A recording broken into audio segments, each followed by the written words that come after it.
Black bug CEO బెంగళూరులో రోడ్లు బాగోలేదు, గుంతలమయమైపోయి ట్రాఫిక్ విపరీతంగా ఉంది, ఇంటికి రావడానికి ఆఫీస్కి పోవడానికి అటు ఇటు అప్ అండ్ డౌన్ కి 3.5 గంటలు తినేస్తోంది, పైగా చిరాగ్గా ఉంది, ఇక్కడ నుంచి బయటికి వెళ్ళిపోవాలనిపిస్తుంది అని పోస్ట్ పెడితే ఇప్పుడు అది పెద్ద దుమారం అయిపోయింది. దాన్ని వెంటనే క్యాష్ చేసుకున్నటువంటి నారా లోకేష్, రాజేష్ గారు మీరు రావాలనుకుంటే విశాఖపట్నం రండి, మీ కంపెనీకి ఇక్కడ మీకు అన్ని సౌకర్యాలు మేము ఏర్పాటు చేస్తాం, ఇది క్లీనెస్ట్ సిటీ ఇండియాలోనే, 5 సిటీల్లో ఇది ఒక సిటీ, క్లీనెస్ట్ సిటీ, పైగా ఇక్కడ అన్ని సౌకర్యాలు మీకు ఉంటాయి, వాతావరణం కూడా చాలా అనుకూలంగా ఉంటది, మీరు రావాలంటే రండి ఇక్కడికి అని చెప్పారు పోస్ట్ ద్వారా. అంటే ఎక్స్ వేదికగా స్పందించారు ఆయన.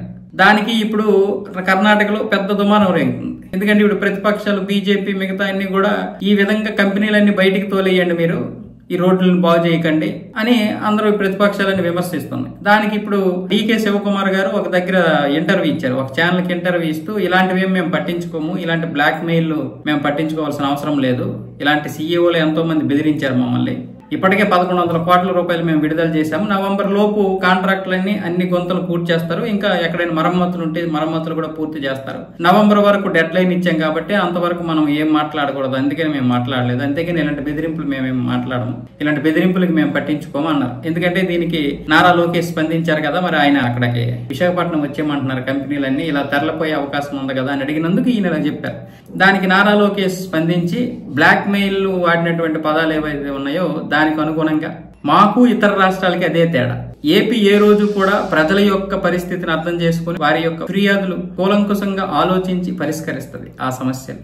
కానీ ఇతర రాష్ట్రాల నాయకులు ఈ విధంగా బ్లాక్ మెయిల్ చేస్తున్నారంటూ వాళ్ళని భయపెట్టడం ఎంతవరకు కరెక్ట్ అన్న విధంగా లోకేష్ అయితే రీపోస్ట్ పెట్టాడు. ఇప్పుడు ఇది పెద్ద దుమారం అయిపోతుంది అక్కడ ఇక్కడ. అటు కర్ణాటక డీసీఎం శివకుమార్ గారు, ఇటువైపు ఏమొచ్చేసి నారా లోకేష్, ఇద్దరి మధ్య ఈ ఎక్స్ వేదికగా ఫైట్ అయితే జరుగుతుంది. దీనికి ముఖ్య కారణం ఏంటంటే ఇప్పుడు ఆ యొక్క సీఈఓ పెట్టినటువంటి పోస్ట్. నిజానికి బెంగళూరు మంచి సిటీ, చాలా బాగుంటుంది, అందమైన సిటీ, కాకపోతే ఉండాల్సిన జనాభా కంటే 10 లక్షలు 15 లక్షలు ఎక్కువ ఉన్నారు అక్కడ. ఇప్పుడు హైదరాబాద్ కూడా ఎక్కువ అయిపోతున్నారు, కానీ అది విస్తరిస్తుంది, దానివల్ల ఆ విషయం తెలియడం లేదు. బెంగళూరు విస్తరించడం లేదు, నిజంగా అందమైన సిటీ బెంగళూరు, విస్తరించకపోవడం వల్ల జనాభా అంతా ఒక దగ్గరే కుదేలైపోతుంది. వాళ్ళకు కూడా ఏమనిపిస్తుంది అంటే ఒక 50-100 కంపెనీలు బయటకు వెళ్ళిపోతే వాళ్ళకు కూడా ట్రాఫిక్ లో కొంచెం వెసులుబాటు ఉంటుంది, మంచి ప్రశాంతంగా ఉంటది అన్నట్లుగా వాళ్ళు కూడా చూస్తున్నారు.